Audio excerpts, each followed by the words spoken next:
بسم اللہ الرحمن الرحیم نحمدہ ونصلی ونسلم علی رسولہ الکریم اما بعد۔ یکم رمضان المبارک 1445 ہجری کا آغاز ہو چکا ہے۔ پہلی تراویح کا خلاصہ بیان کیا جائے گا انشاءاللہ۔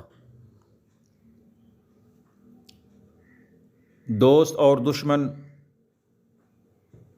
سبھی اس بات پر اتفاق کرتے ہیں کہ قرآن ہی ایک ایسی کتاب ہے جو بغیر کسی کمی بیشی کے ہمارے ہاتھوں تک پہنچی ہے۔ قرآن مجید پر عمل کرنے کے لیے سب سے پہلی ضرورت یہ ہے کہ انسان اسے سمجھے اور پھر اس پر عمل کرے۔ اللہ تعالیٰ نے رمضان المبارک کے بابرکت مہینے میں ہمیں ایک اور موقع بخشا ہے کہ دوران تراویح قرآن پاک کو پڑھیں یا سنیں۔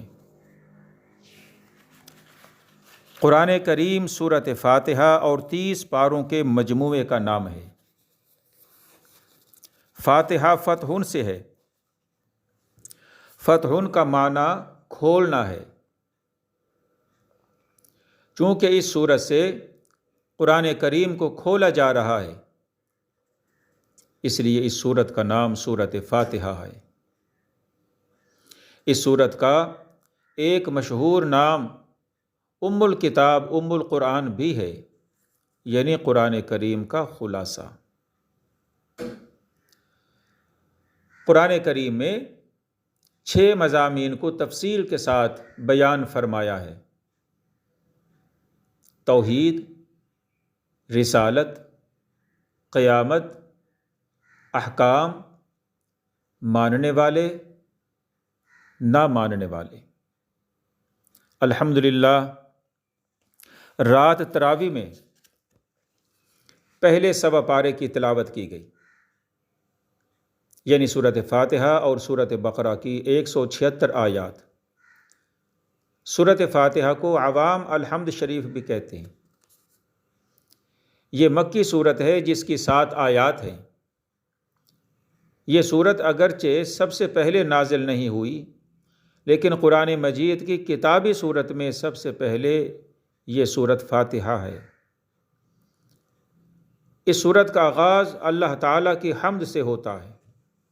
الحمدللہ رب العالمین، تمام تعریفیں اللہ ہی کے لیے ہیں جو تمام جہانوں کا پالنے والا ہے، اس لیے سب کو اللہ ہی کی فرما برداری کرنی چاہیے۔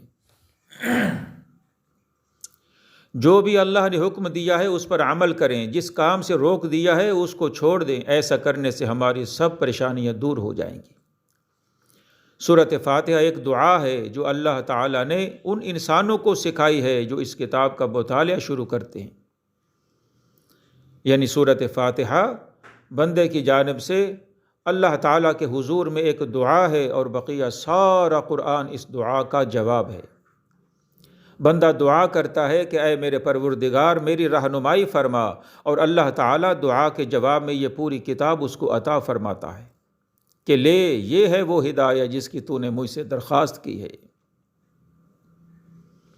سورۃ فاتحہ ایک بے مثال دعا، معارف کا بیش بہا خزانہ اور قرآن علوم کا ایسا شفاف آئینہ ہے جس میں 113 صورتوں کی جھلک ہم مختصر وقت میں دیکھ سکتے ہیں۔ سورۃ بقرہ قرآن کی دوسری سورت ہے۔ یہ سب سے لمبی مدنی سورت ہے۔ بقرہ کا معنی ہے گائے۔ انسانوں کی 3 قسمیں مومن، کافر، منافق بیان کی گئی۔ قابل توجہ نکتہ، مومن کا تذکرہ 4 آیات میں، کفار کا 2 آیات میں، جبکہ منافقین کا 13 آیات میں ذکر کیا گیا۔ اللہ تعالیٰ ارشاد فرماتے ہیں، قرآن مجید اللہ سے ڈرنے والوں کی رہنمائی کرتا ہے۔ یہ ہدایت ان لوگوں کے کام نہیں آتی جن میں ہدایت حاصل کرنے کی صلاحیت ہی نہیں ہے۔ وہ گنگو بہروں کی طرح محروم رہتے ہیں۔ اس صورت میں غیب پر ایمان لانے اور نماز قائم کرنے کی ہدایت کی گئی ہے، اور ایمان کی شرط یہ بتائی گئی ہے کہ قرآن اور سب الہامی کتابوں پر ایمان لایا جائے۔ اور آخرت پر یقین رکھا جائے، اور اللہ تعالیٰ کے دیے ہوئے رزق میں سے اس کی راہ میں خرچ کیا جائے۔ منافقت سے منع کیا گیا ہے، دوزخ کے عذاب سے ڈرایا گیا ہے، اور جنت کی خوشخبری دی گئی ہے۔ اس کے بعد حضرت آدم علیہ السلام کے امتحان کا ذکر فرمایا گیا ہے۔ اللہ تعالیٰ کے حکم سے فرشتوں نے حضرت آدم علیہ السلام کو سجدہ کیا، جبکہ ابلیس نے، شیطان نے انکار کیا اور وہ راندہ درگاہ ہوا۔ ابلیس کے بہکانے سے حضرت آدم، حضرت حوا علیہم السلام نے اللہ تعالیٰ کے حکم کی نافرمانی کی اور وہ جنت سے زمین پر اتار دیے گئے۔ دونوں نے توبہ کی جو قبول فرمائی گئی۔ اس کے بعد حضرت موسیٰ علیہ السلام کا ذکر ہے کہ وہ کوہ طور پر گئے تو ان کی غیر موجودگی میں ان کی قوم نے بچھڑے کو اپنا معبود بنا لیا۔ پھر بھی اللہ تعالیٰ نے انہیں معاف فرمایا اور ان کو من و سلوہ کی غذا عطا فرمائی، اور ان کے 12 قبیلوں کے لیے 12 چشمے پانی کے معجزانہ طور پر عطا فرمائے۔ لیکن حضرت موسیٰ علیہ السلام کی قوم یعنی یہود نہایت ناشکری، کج بحث اور منافق ثابت ہوئی اور نتیجتاً عذاب میں گرفتار ہوئی۔ اسی صورت میں 2 فرشتوں ہاروت اور ماروت کا واقعہ بھی ہے۔ اب حضرت ابراہیم علیہ السلام کی عظمت کا ذکر ہے کہ وہ اپنے رب کی ہر آزمائش میں کامیاب ہوئے۔ پھر اللہ تعالیٰ نے ان کے اور ان کے بیٹے حضرت اسماعیل علیہ السلام کے ہاتھوں خانہ کعبہ کی تعمیر کرائی۔ اس مبارک موقع پر حضرت ابراہیم علیہ السلام نے اللہ تعالیٰ سے دعا کی کہ ان کی قوم سے ایک ایسا نبی پیدا فرما جو ساری دنیا کو ہدایت کرے۔ یہ بشارت تھی ہمارے پیارے نبی حضرت محمد مصطفیٰ احمد مجتبیٰ صلی اللہ تعالیٰ علیہ وآلہ وسلم کے ظہور قدسی کی طرف۔ اس کے بعد قبلہ کی تبدیلی کا ذکر ہے، بجائے بیت المقدس کے خانہ کعبہ کی طرف منہ کر کے نماز پڑھنے کا حکم ملا۔ پھر نماز، زکوٰۃ، حج اور قربانی کے احکامات نازل ہوئے۔ خون اور سور کا گوشت حرام قرار دیے گئے اور وہ سب چیزیں حرام ہوئیں جو غیر اللہ کے نام پر نذر کی گئی ہوں۔